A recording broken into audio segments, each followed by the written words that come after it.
Bueno, arranco con el primer tema, el de sumas infinitas y todo eso. Me pareció un buen ejemplo para arrancar con lo que es una suma infinita, que es el ejemplo con el que uno suele arrancar, este de acá, que es un ejemplo de lo que se llama suma geométrica. Después voy a hablar de qué significa esto y por qué se lo llama geométrica. El por qué se lo llama geométrica es porque tiene una interpretación geométrica detrás, pero no importa, ignoremos el nombre por ahora y veamos este ejemplo. Entonces acá tengo una serie de cuentitas que quiero que veamos. ¿Qué estoy haciendo? Entonces, empecemos. Empiezo con un medio. Un medio mejor conocido como 0,5 en decimales. A ese un medio le voy a agregar 1 sobre 2 al cuadrado.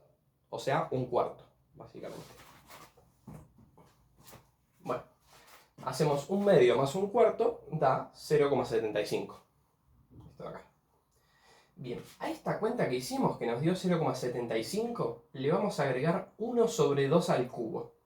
Entonces es un medio más 1 sobre 2 al cuadrado más 1 sobre 2 al cubo. O sea, un medio más un cuarto más un octavo. Lo metemos en la calculadora y fíjense cuánto da, 0,875. Bien, ¿se imaginan cuál será el cuarto paso? El cuarto paso es agarrar todo esto y sumarle 1 sobre 2 a la cuarta. Fíjense que estamos sumando cosas cada vez más chiquitas, ¿no? Porque un cuarto es más chiquito que un medio. Y un octavo es más chiquito que un cuarto. Entonces es como que cada vez estamos sumando menos y menos. Entonces fíjense lo que pasa. Acá les puse la suma hasta el décimo término. O sea, un medio más 1 sobre 2 al cuadrado más 1 sobre 2 al cubo más 1 sobre 2 a la cuarta. Así hasta llegar a 1 sobre 2 a la 10. Estoy sumando 10 cosas acá. Lo metemos en la calculadora y fíjense lo que nos da. 0,99902. Medio manija, fui y le metí en la calculadora también hasta el 20. 1 sobre 2 más 1 sobre 2 al cuadrado más 1 sobre 2 al cubo, así hasta el término 20. Acá estoy sumando 20 cosas. Lo metemos en la calculadora y fíjese cuánto da. 0,999999046. Bien. Y uno puede intuir que a medida que uno vaya agregando términos, más y más y más términos, todo esto se va a ir como que esta suma se va a ir acercando cada vez más y más y más a un número, que ¿quién es? Sería 0,99999, mejor dicho, 1.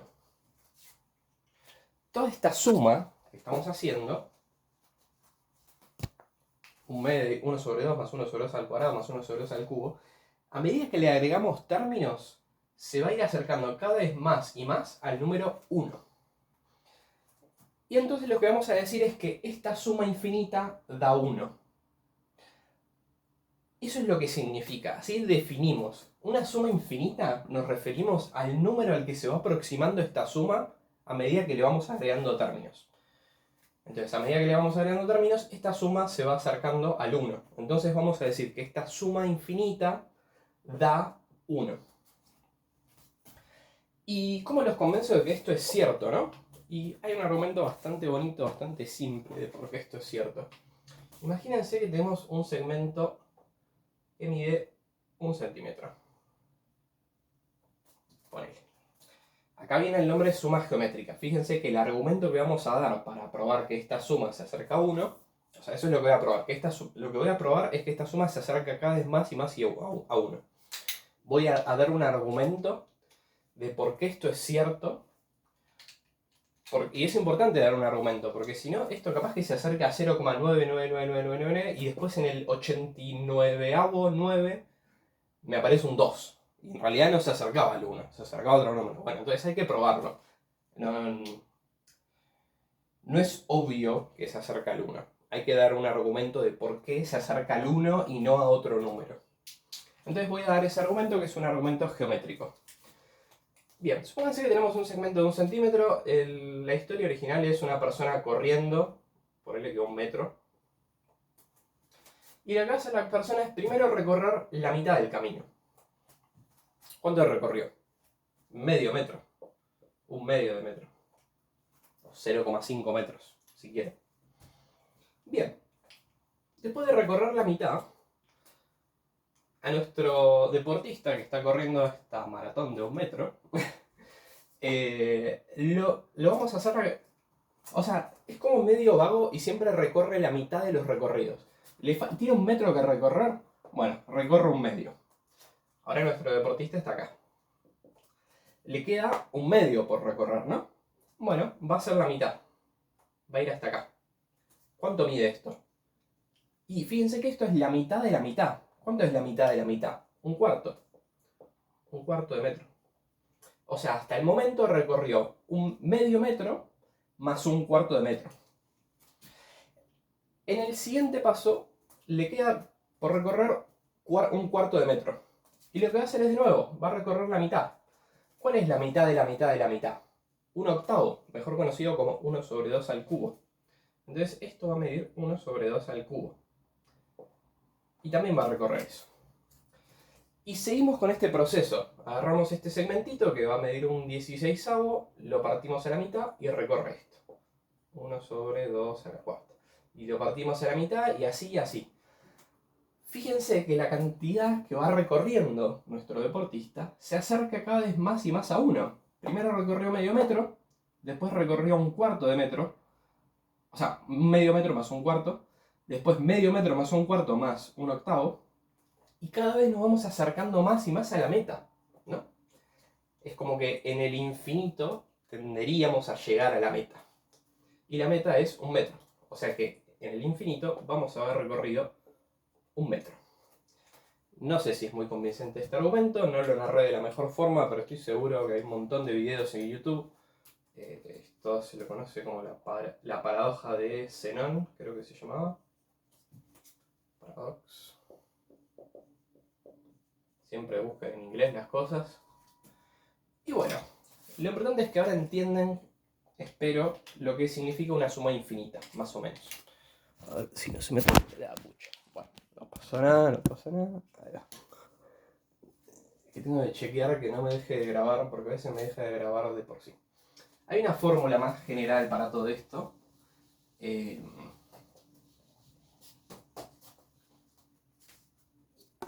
Una fórmula que dice que si vos tenés esto, 1 más x cuadrado más x cubo, así hasta el infinito, si haces esta suma hasta el infinito, te va a dar, no, sin el 1, vamos a ponerle, sí, sin el 1, va a dar x sobre 1 menos x.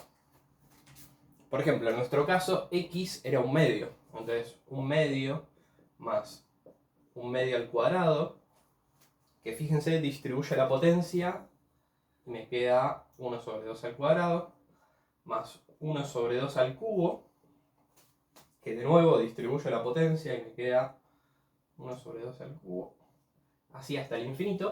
Según esta fórmula yo le metí x igual a 1 medio, entonces según esta fórmula esta suma infinita va a dar 1 medio sobre 1 menos 1 medio. 1 menos 1 medio, 1 medio, 1 medio sobre 1 medio da 1. ¿Qué era lo que habíamos dicho que daba? Habíamos dicho que esta suma infinita daba 1. Entonces esta fórmula está bien. Pero esta fórmula sirve para un montón de casos. Por ejemplo, puedo poner x igual 1/4, por ejemplo. O 1/3, pongamos 1/3. Entonces, 1/3 más 1/3 al cuadrado más 1/3 al cubo, más así. Si vamos viendo a dónde se va aproximando esta suma, vamos a ir viendo que se aproxima a un número, que es este de acá. Lo metemos en la formulita. 1/3 sobre 1 menos 1/3. Bien, ¿cuánto da esto? 1 menos 1/3 da 2/3. 1/3 dividido 2/3 es 1 medio. Mejor conocido como 0,5. Así que esta suma, si ustedes empiezan a agregarle términos, 1/3 más 1/3 al cuadrado más 1/3 al cubo, así hasta el infinito, se va a ir acercando cada vez más y más y más a 0,5. Y en definitiva, esta fórmula te va a decir cómo calcular ciertas sumas infinitas, no todas las sumas infinitas, pero por lo menos estas que se llaman sumas geométricas. Estas sumas de acá se llaman sumas geométricas. Ojo, igual que esta fórmula vale siempre y cuando x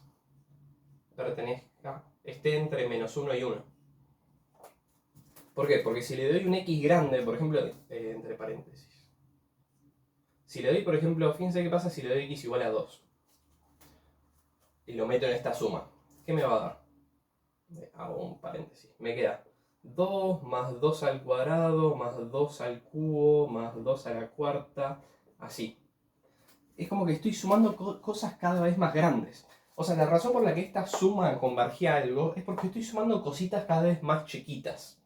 Entonces, como en la paradoja de Zenón, es como que primero estoy sumando esto, y después estoy sumando la mitad, que es más chiquito, y después la mitad de la mitad, que es más chiquito, y cada vez voy sumando menos y menos. Es importante que pase eso para que la suma se aproxime a un número. En este caso, 2 más 2 al cuadrado más 2 al cubo, estos son números cada vez más grandes. Esto es 2, esto es 4, esto es 8, esto es 16. Estoy sumando cosas cada vez más y más grandes. Entonces, esto no hay manera que se acerque a un número que se aproxime a 2 o a 8 o a lo que fuere. Esto vamos a decir que da infinito. Porque se hace cada vez más y más grande la suma. Bueno, y eso cierre de lo que significa una suma infinita. Todo esto no lo hizo Euler. Esto es previo a Euler. De hecho, todo esto de las sumas infinitas y qué sé yo es un tema que estaba de moda en esa época. Euler lo que hizo fue muchas cosas con este concepto. Hizo muchos descubrimientos bastante revolucionarios en la época. Por ejemplo, uno de los problemas que lo llevó al éxito fue lo que se llama el problema de... voy a borrar el título. Suma geométrica, que ya pasó de moda. No. Problema de Basilea. Este fue uno de los problemas que hizo, que tengo entendido que llevó a Euler a la fama. El problema es lo siguiente.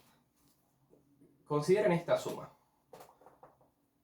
1 más 1 sobre 2 al cuadrado más 1 sobre 3 al cuadrado más 1 sobre 4 al cuadrado más 1 sobre 5 al cuadrado. Bueno, se imaginan cómo sigue. Esta suma infinita. Si ustedes lo meten en lo empiezan a meter en la calculadora, esta suma infinita da aproximadamente 1, o sea, se acerca mucho a este número. 6, 4, 4, 7, 7 o 9. No, creo que son 9. 3, 4. Bien. A ver si anda bien. El problema de Basilea es básicamente describir exactamente quién es este número de acá. Este número al que esta suma se va acercando. Fíjense que es distinto a lo que hacíamos antes, ¿no? Antes lo que iba creciendo, o sea, en el problema que estábamos antes, lo que iba creciendo era la potencia. 1 más 1 medio a la 1 más el 1. 2 al cuadrado más 1 sobre 2 al cubo. Este era el problema que teníamos antes. Fíjense, lo que va creciendo es la potencia. Acá es al revés, la potencia queda fija, la potencia siempre es elevar al cuadrado, y lo que va cambiando es el número de la base. Entonces, el problema de Basilea es esta suma a qué número se aproxima.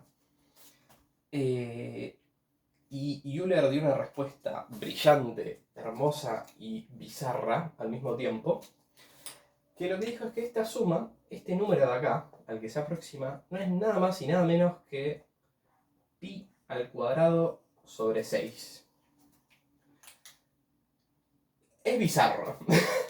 O sea, ¿por qué es bizarro? Primero que nada, pi es un número que está vinculado con la geometría. Es la cantidad de veces, no sé si se los definieron pi en algún momento de su vida, pero pi es la cantidad, si tomas un círculo, la cantidad de veces que entra el diámetro, perdón, en la circunferencia. O sea, hago una tirita acá y mido cuántas veces entra el diámetro acá adentro. Entra más o menos 3,14 veces, o sea, pi. Entonces, ¿cómo es posible que algo que está tan vinculado a la geometría aparezca en este problema que a priori de geométrico no tiene nada? Entonces es medio bizarro. Y también nunca había visto yo una fórmula en la que aparezca pi elevado al cuadrado. O sea, fíjense, por ejemplo, la fórmula del área de un círculo es pi por radio al cuadrado. El pi no está elevado al cuadrado, el pi siempre se queda... Nunca lo había visto en una fórmula del pi elevado al cuadrado. Es bastante bizarro todo esto. Y bueno, es un problema, no sé, es alucinante. Después en el siguiente video, cuando hable de los números de Bernoulli, voy a decir cómo esto se generaliza un poco más, esta formulita. Pero eso, más que nada. Bien, voy a hacer unos pequeños comentarios de el número E.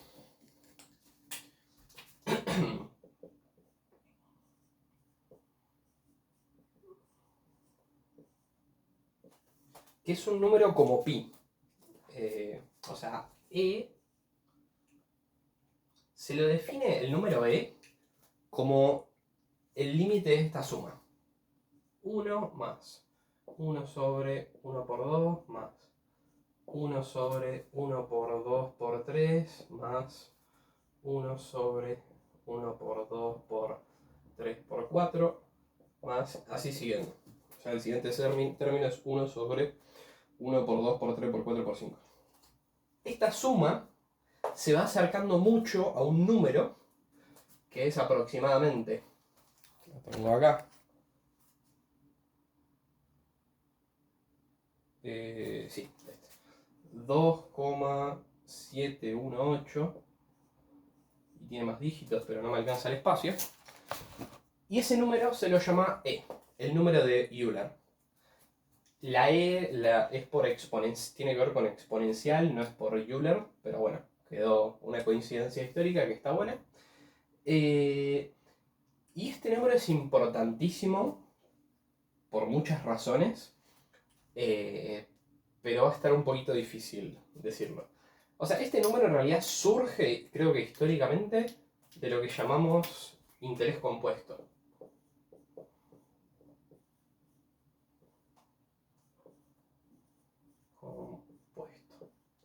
Es un problema de economía de los bancos, es bastante sencillo, hay un montón de videos que pueden ver en YouTube de este tema, y es un primer lugar donde aparece este número y las funciones exponenciales y estas cosas. Funciones exponenciales son, ponele, f de x igual 2 a la x. Esta es una función exponencial. Bueno, lo que es este número aparece porque es muy importante esta función, la función e a la x. La función que agarra un número y me devuelve 2,718 elevado a la x. Esta función es importantísima. Por un lado, por esto, porque aparecen en problemas de interés compuesto, no voy a decir qué es, pero pueden googlearlo, pueden comentarlo también si quieren. Pero Euler estaba más interesado en otros temas relacionados a esta función. Lo que estaba más interesado Euler es el tema de derivadas. Que, como les digo, este concepto viene de Newton, 100 años antes más o menos. Pero no lo como no saben que son derivadas, no les puedo decir por qué es tan importante esta función. O sea, esta función es muy importante por las propiedades que tiene cuando la derivas. Y como las derivadas son muy importantes para la vida cotidiana, porque es un concepto que se aplica mucho a la vida real, esta función termina apareciendo mucho en la vida real. La función exponencial, esta de acá, e a la x, termina apareciendo mucho en la naturaleza. Algo que van a ver seguramente es en Google buscando la fórmula esta. E a la y por x es igual a coseno de x más y por seno de x. Esta fórmula es brillante y hermosa, es considerada una de las fórmulas más lindas de toda la matemática, pero tenemos un problema que es que ustedes no saben qué es esto. Estos son números complejos y significa la raíz cuadrada de menos 1, que ustedes saben que no existe la raíz cuadrada de menos 1, por eso le ponemos i, es un número imaginario, no existe realmente. Y ya desde la época de Tartaglia y Cardano se empezó a hablar, más o menos, se empezaba a hablar de estas cosas, aunque todavía no existía la notación ni los conceptos no estaban muy fundamentados. Esto en la época de Tartaglia y Cardano, digo, 1500 por ahí.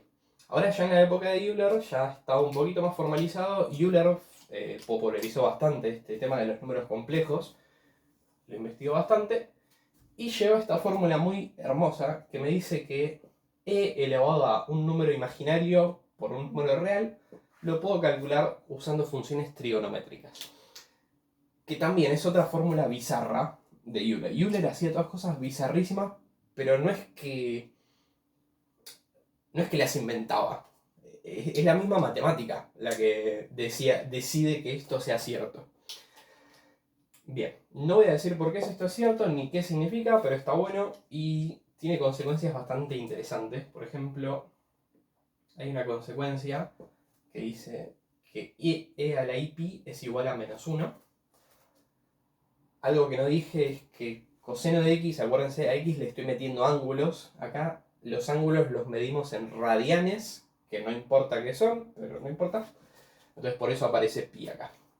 Y esta es una identidad muy bizarra, porque fíjense que aparecen un montón de números. Aparece el número e, que es súper importante, el número imaginario, que es un número raro, el número pi, que es súper importante históricamente, y el menos 1, que también es importante. Otra consecuencia rara que tiene esta fórmula, no me quiero ir mucho de tema, ya me recontra fui.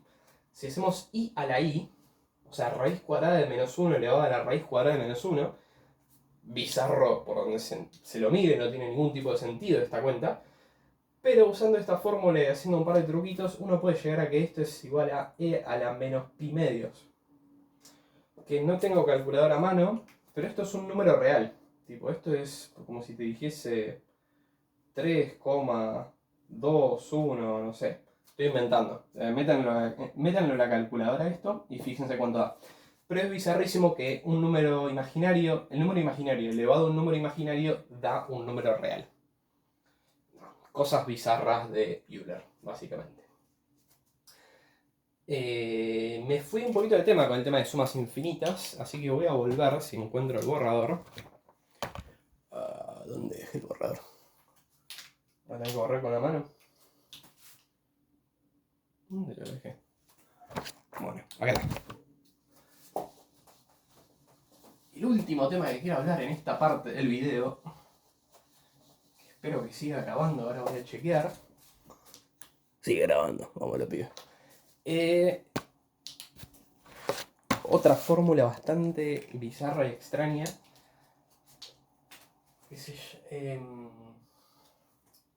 No sé ni qué título ponerle. Vamos a ponerle función z de Riemann. Riemann no había nacido todavía. Entonces en esa época todavía no se la llamaba función z de Riemann, a lo que voy a explicar ahora. Pero nada, no importa.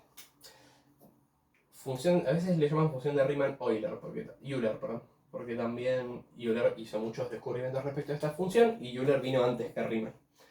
Lo que estudió Euler y también Riemann es esta función.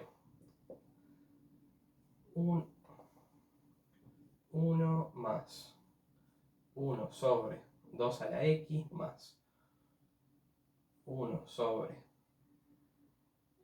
3 a la x más 1 sobre 4 a la x hasta el infinito. Esto le tengo que tirar un número mayor a 1. Bien. Porque si le tiro números menores a 1, esta suma se va al infinito. Como que no se acerca a ningún número.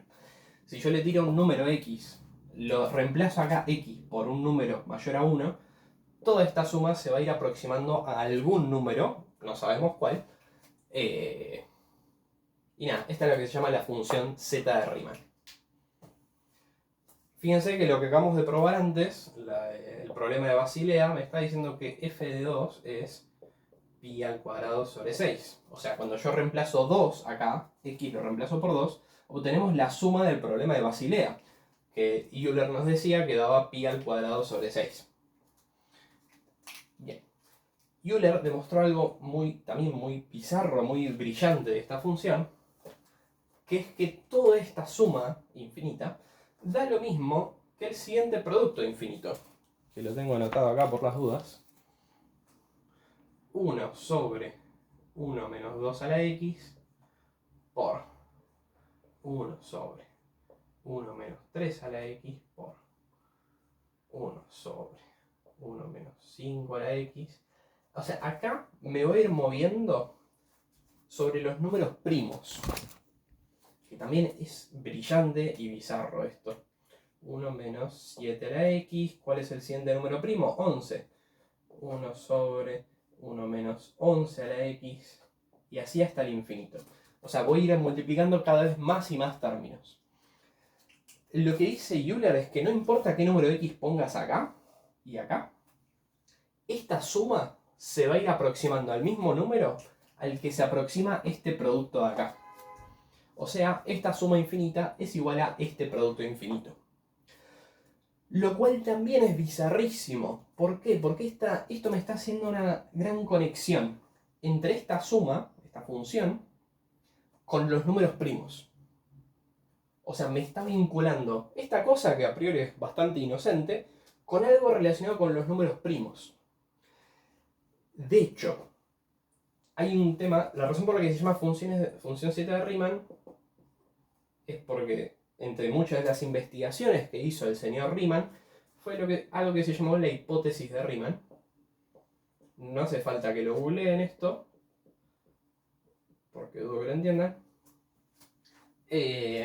Pero básicamente, usando esta identidad acá, Riemann logró vincular el comportamiento de los números primos a entender esta función. Si vos querés, o sea, uno de los grandes problemas de la teoría de números, que la teoría de números estudia todo lo que son números enteros, divisibilidad y qué sé yo, números primos. Bueno, uno de los problemas que quiere entender la teoría de números es la distribución de números primos. ¿Cómo se distribuyen los números primos? Cada cuánto aparecen, como que es muy caótico el comportamiento que tienen cada cuánto aparecen los números primos. Y al día de hoy nos dimos cuenta, gracias a la hipótesis de Riemann y gracias a esta fórmula, que entender el comportamiento de los números primos está muy vinculado a entender esta función. Si vos entendés esta función, vas a tener muchos resultados de cómo se distribuyen los números primos. Entonces, por eso es importantísimo esto, y si resolvés la hipótesis de Riemann te dan $1.000.000. Este es uno de los problemas del milenio. No les dije que es la hipótesis de Riemann, pero no importa.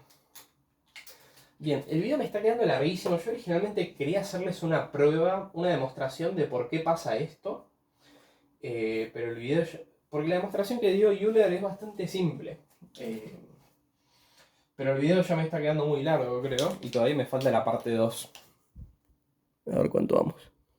28 minutos, no, me quedó larguísimo. No la voy a hacer. Pueden googlear una Wikipedia. Se entiende bastante bien. Y listo, por esta parte.